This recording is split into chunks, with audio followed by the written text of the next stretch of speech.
Hey there folks, it's me, TheTacticalBrit, and well, I was pretty blown out of the water this week by Squad. Not too long ago, I made a video talking about how Squad wasn't really having the brightest future and there didn't seem to be much coming, and no formal roadmap or anything of that general variety. And well, it's safe to say that they more or less decided to take that entire video that I made, slap me in the face with it, and then go, here's your cake. And for those of you who are unaware, well, Squad just came out with a massive roadmap that I'm going to go over some of because it's pretty damn incredible. But honestly, I was struck in awe with this thing. You know, this game has been out for 5 years now, since it was in pre-alpha state, a couple of years on Steam, and honestly, I honestly didn't believe it didn't have that much life left in it, you know, I didn't really know what the future of Squad looked like. And I guess in some ways I was weirdly concerned, although I never really had any merit to, that there wasn't really a bright future ahead. As a little bonus here, I've actually included some gameplay from 2015. This is footage of Squad 5 years ago. This is what the game looked like in pre-alpha state before it was even available on Steam. It's pretty incredible to think about the fleshed out and incredibly advanced game that Squad has become, and I'll be honest with you, even 5 years ago playing pre-alpha, I saw the potential of what could be in this game, and it seemingly has completely fulfilled that in 2020. And I almost feel kind of grateful for it, really, because so many games come and go, so many early access titles run amok, come about and fail on their face, and Squad just kept plowing through even when the going got tough or when there was upheaval in the community. And after 5 years, not only do we have a pretty good product as it stands, but we also have a hell of a lot to look forward to. So let's talk about this roadmap and everything coming. So at the end of July, which is, well, pretty soon, we have Beta 21 coming out, which has a new rally point system, a FOB bleed out system, a 2% reduction in player speed, and they're changing the VoIP leader channel's quality of life.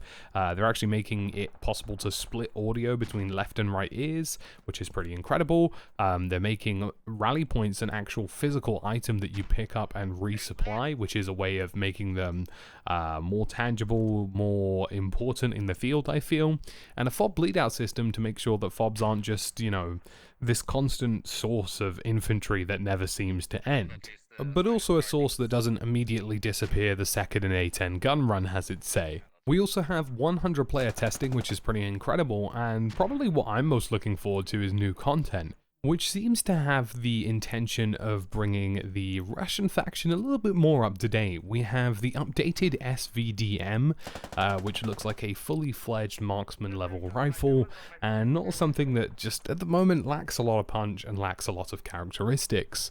As well as 2 new Russian vehicles and 1 new Canadian vehicle, which is pretty cool considering this is all coming by the end of July. But here's where things get nutty. By the end of August, which is Beta 22, we will have the brand new Fallujah map, as well as the Middle Eastern Alliance. And for those of you who are unaware, the MEA is sort of the modern military unit of the Middle East, probably akin to something like the Iranian army. It's really impressive, and that is something that's going to be featuring soon. We also have founder weapon skins, language localization, HAB spawn changes, capturing mechanic tweaks, FTL improvements, which is pretty cool. Apparently fireteam leaders are going to get more of a role in the game, as well as a track attack tournament game mode and helicopter improvements. But wait, there's more. In quarter 4, which is the end of September, we also have the Insurgency game mode overhaul, we have new insurgent weapons as well as a new insurgent vehicle. The Mosin is actually featuring as one of the new insurgent weapons, and we seem to have on-the-go mortar buggies, which is pretty cool. We also have vehicular impact damage, post-in-cab vulnerability reinstatement with better UX. We also have helicopter component damage improvements and an updated DLC system for upcoming factions.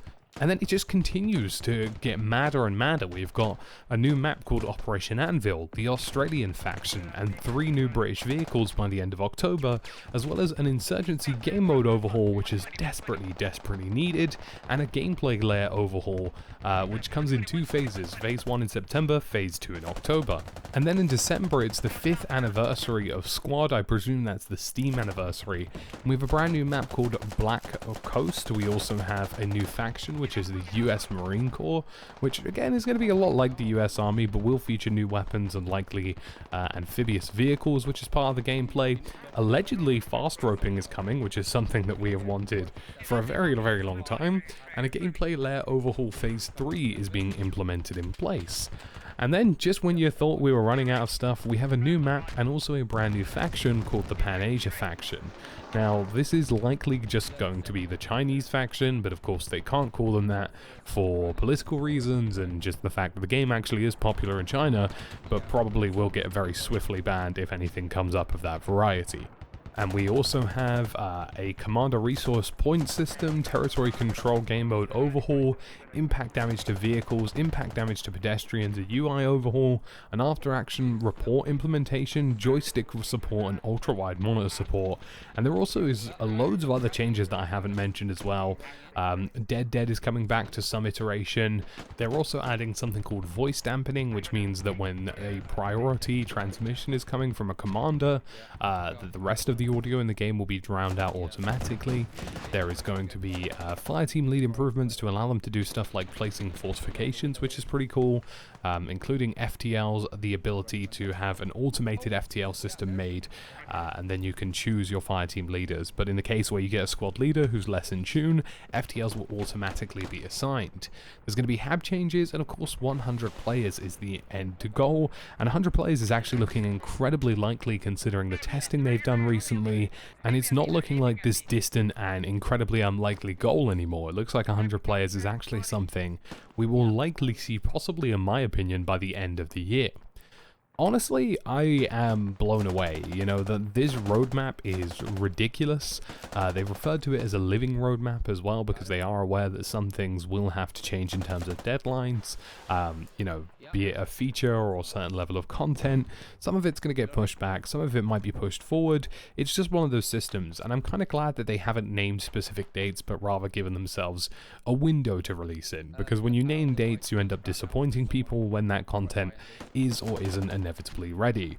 In being active on the Discord communities and just in the forums in general, I've actually seen some of this stuff being worked on, including the Australian Forces faction coming at the end of October, and honestly it's just so impressive. The level of detail coming together in this content is fantastic, and just by the end of this year we will have 3 new factions, multiple new vehicles and weapons, and bearing in mind each of these factions are likely going to be using new weapons themselves, or iterations of weapons that are a little bit different. For example, the G3 with the new Middle Eastern Alliance, and of course things like the AUG or the AUG on the Australian forces.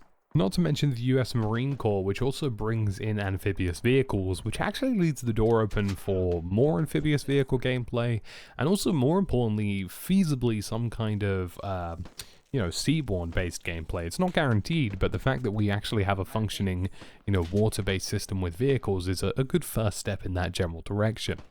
But ultimately, you know, I was very skeptical of what we were going to receive and what we were going to see in general when it came to this roadmap.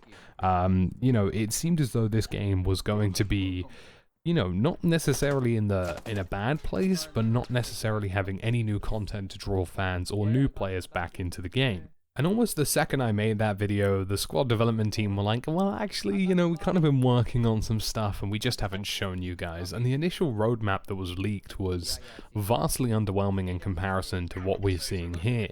And I'm really impressed. You know, we're talking solid months worth of content, even whilst another OWI published game Beyond the Wire releases as well, and it's just super impressive. You know, part of me thought that maybe because of Beyond the Wire we would see a reduction in attention towards this game, or we just wouldn't see that much in general because it's been out for so long. Yet 5 years down the line and we're getting incredible updates with new content, new factions and everything in between, and truly something that reinvigorates Squad. We are talking about a game now that has a pretty good functioning core set of beliefs and values, and also something that now actually has incredibly good optimization as well. So it does feel as though the sky is the limit for this game, and I really cannot wait to see what happens next. So folks, that's about it for this video today. I was just really impressed with this roadmap, and I wanted to talk about it because Squad is something that is featured on my channel for a very long time. time, and something that is going to feature a lot in the future as well. And I honestly just wanted to draw attention to this incredible level of content that's coming to a game that's 5 years down in its life cycle, which I think is beyond impressive. And I just have to tip my hat to OWI really for being so committed to this title and the modding community around it, because a lot of the factions, like the Australian faction, actually came from a modded community who put the time and effort in to build towards a game that they love, and I'm glad to see that it's been fully implemented by the actual company itself. The future of this game really does rest in the hands of the community, how many people play it, how many people continue to buy it, and also how many people continue to try to support it with things like mods. And honestly, I don't see that changing anytime soon with such an active community, and if you're interested in Squad, there really is no better time to get involved. Anywho folks, that's about it. Thank you for watching. Leave a like, leave a sub, and of course consider becoming a member in the description below, and thank you for watching, and I'll see you in the next one.